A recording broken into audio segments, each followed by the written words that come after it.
This is the UAAP Season 73 Volleyball. Back at the arena in San Juan City, and the National University looking to do what no team has done so far yet. Not only this 73rd season, but going back to the start of the year 2010. UST has been undefeated for one full year, and they drop a set against an inspired National University Lady Bulldogs team. And that's right. In fact, if you look at the NU Lady Bulldogs, you'll really feel the energy of this team. Kaya nga, over the break, I was asking you, what kind of training did these girls do? Because you can see that in terms of attitude, movement also inside the court, everything is just really going well. They did not have as much errors as they would. We saw a few errors from their attacks, but you know, when you look at their defense, they were really on the floor trying to go for each and every ball. On the other hand, for UST, I think that this is not the normal game you see from them. No? Medyo sluggish ng konti. It's a bit slow. It's not the normal fiery, feisty Tigresses that you would see. Konti pang kalawang, and let's see if they're gonna shake it off as we are seconds away from set number 2. But the difference also for NU, I mean, not only against UST, is again, they come into this arena on the floor knowing that they have a chance.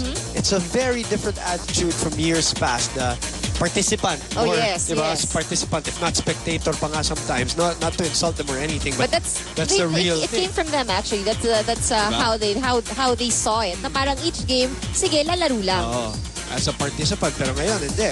They're there, they're confident, they take a set of the defending champions, and a quality game at that, hindi yung mga tsambahan lang. That's right. In fact, if you look at set number 1, halos pantay lang with UST 12 points in attack. But what made the difference from them, this is quite unusual because we've known UST as a team who's really doing a great job palagi when it comes to blocking. Pero in this game, itong NU ang lumamang with 5 block points as compared to only 1 of NU. UST is the... Or rather of UST. Yeah. Yep. UST is the second best blocking team behind LaSalle, but NU is actually number 3. So again, a jump in terms of an improvement. And Hirotsui has come up with some mistakes here in this game. Of course, Hirotsui is still a very young player for UST, only in her first year. And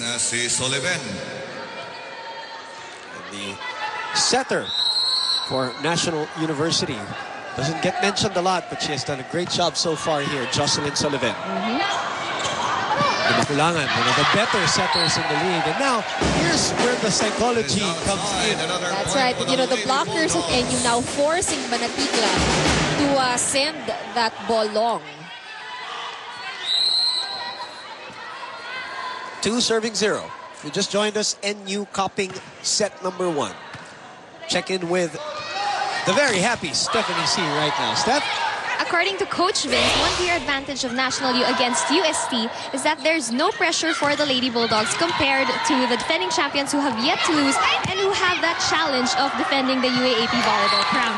Hoping to upset the Tigresses by aiming to give them their first loss, the Lady Bulldogs will keep on fighting by playing more aggressively on offense. Now, talking about offense, the team focused on this as they worked 70% on their offense and 30% on their defense during training, said Coach Vince. Because executing well offensively is essential here since UST is equipped with experienced blockers who know how to read the ball. But that's not to say that National U let go of their defense, because in fact they also plan on playing consistently well in that. So for this set, the Lady Bulldogs will show their hunger and drive to win as they play even harder. Luminan. Well, there you go. You can see it. Their defensive scheme's working. Banatikla, nailang na siya eh. Naiilang na siya. Yun nga yung sabi mo kanina, Ann. Now, you know, Napapaisip na. Napapaisip na. And really, the blockers of NU forcing errors on the side of UST. But with that, that was Sullivan sending that ball long. First point of UST is off an NU error.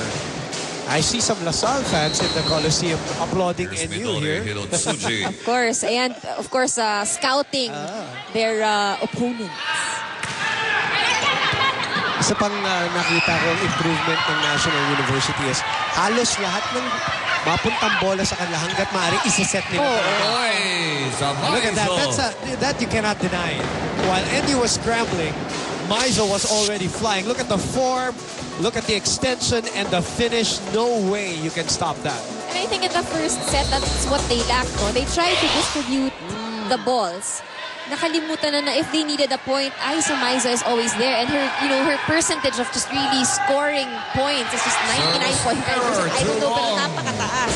Pero here in Sui, again, this time from the service line with the error. Alam mo yung palo ni Maizo kanina, parang may halong galit yun. Oo, parang may frustration. Hindi pwedeng ganito. Well, that's what she's there for. She's the leader. Let's see how she toes the rest of the team. Another service error. Palitan. Also a service error. Now, this is what NU should be careful about. Looking back at their game against Adamson, remember, they won the first set, but they fell apart second set onwards. And, again, going back to that point, consistency yung kailangan nila. They cannot get too happy and giddy about one set. Courtesy of What they should do is improve on what happened in the first set. And now they are up 6, serving 3. Palitan na tao para kay Coach now serving Mina Aganon. And that's Amar coming in for Caballejo. That's Valerie Amar. Second year player for UST. Oh, look at again. Maizo. Smart Maizo. Maizo just makes the most out of every set that is given to her, regardless of whether it was a miss set. Kita mo naman, yung adjustment. Cut the ball really well too. Doesn't panic, Maizo. Oh yes, walang kahit anong bakas ng panic. Sa laro man o sa mukha, ano?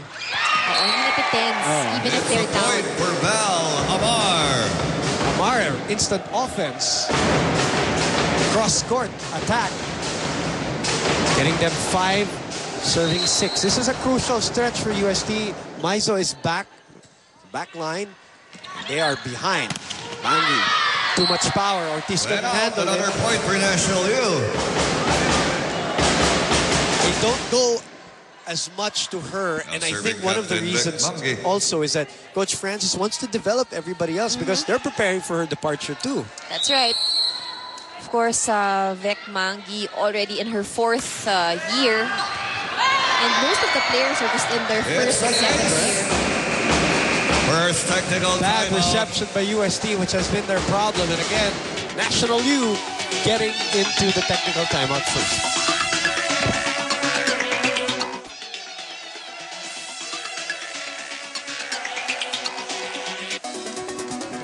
Back here at the arena, Vec Mangi. I remember the days when probably 80% of the offense was going through her. Now she gets more time to rest. Kahit paano she can breathe more. Do other things. While Nepomuceno and Aganon, and even Sagun on certain days, Sante, have contributed on offense. So Reception of the game with Vic Mangi. which only makes it any more unpredictable now. That's why they copped the first set and now ahead 8-5 in the second. Maizo asking for it. Another chance for NU. Nepomuceno this time. Take the spot. Kai Nepomuceno. Very key point for Maricar. Pero talaga, ito si Sullivan. Very good performance today. Very instrumental in the lead that NU has. Tahimik lang, ano? Just plays her game. You can see the effort to really try and see kung saan sila makakapuntos. UST behind here by far. Points, 5. Make a 3.6 to 9. Man, what's going on your side? You know what, Boom? The thing that bothered Coach Shaq the most over that first set is the very slow start of the UST Tigers as well. Their offense is there, but on defense side, they're a split second and a step slower late on defense. And he reiterated that he understands that the Tigresses on the floor are still adjusting, but they cannot just tread lightly the whole time. National U's advantage is that they're a lot hungrier to win. So let's pacify that by being composed. And on the floor, Setter de Maculangan was instructed to just do basic sets and let the girls get the drift first. And after that, we can do combination plays. And as for defense, they have to anticipate various attacks from NU and not just assume that the balls go this way and that way. Boom. Parang naghahanap na ng rhythm. Wala pang rhythm itong UST. Pero pakinggan muna natin si Coach. Scott, ay, Scouting! Ayaw niyo maglaro kasi kahit anong sabihin namin dyan. Ayaw niyo maglaro na maayos. Kaya nasa loob ng court. Ayusin niyo yung ginagawa niyo. Relax ka muna, Bal. Dito ya. Okay. Resibla na maganda. Obviously, and that timeout was not about X's and O's anymore. That was to halt number one, the momentum of NU, and number two, just parang wake-up call, ano? That's right. Actually, I'm sure that Coach Shaq is quite surprised because being a more experienced team, siguro hindi na niya inaasahan that his girls would be the one, yung team niya, yung kailangan ngayon to get the feel of the court and to make a few adjustments because looking at the lineup of National U, sila yung mas bata. NU came out like they have been playing throughout the holidays. Sante again. This organized UST team right now. Not looking like the 5-0 team. Nepomuceno tries again. Sante will set up Maricar again. And again, you just saw nobody blocked her. So, why not just put it in the middle? She scored a point earlier with the drop ball in that same area. Smilip siya, yeah. Did it again. And you know, the benefit of really having long hang time is that you can look at the other side and try to see where you want to put the ball. This is the biggest lead of NU as... There's also a hole found by Rhea de Magulangan. Drops it. Sabi niya, kung hindi nyo mapatay, ako na lang. And she does. Caballero is back. She's serving 7, serving 12. Major advantage here for National U. Can they sustain it? Sante. Nobody for coverage for UST. It's that same spot whenever somebody attacks from NU at the from the open area. Palaging walang coverage sa likod. That's why kanina nakadalawang points from a drop ball and an off-speed shot. And this time around from a check ball. A mile away. Tikla. Again, Sante, the number 4 blocker of the league, with an offensive block of her own and the biggest lead of the whole game, 7 for either team. 14 serving 7 with Maricar on deck. National U looking to shock the women's volleyball tournament here. Look at these girls. Wow, it is USD looking lost right now and not having fun out there. The body language is horrible, Anne. And I'm just really quite surprised that at this point, I still don't see much sets going to Isa Maizo. Normally, even if she's in the back row, you'd see the setter give some place to her. Yes, able to take that, but... Whoa! Wow. This time a point for UST.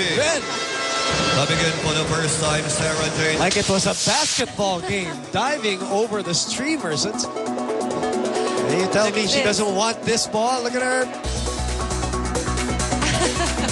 Instead of banging into it, why not just hop over it? Maybe take a breather for a while. Enjoy the air conditioning system at the arena. I deserve it, I guess she says. She's been working hard, setting up for Just outside for Guy Nepomuceno. This might look like a big lead for NU, but you know, they're up against a team like UST. Correct. They cannot relax at any point. Correct. They have to take advantage, actually. Sante this time. They are taking advantage of it. Second technical Alam mo, wala na timeout. magawa si Coach Francis sa gilid. Lalakad na lang. Oh, pump fist na lang ng pump fist. 16-9. Back in a moment.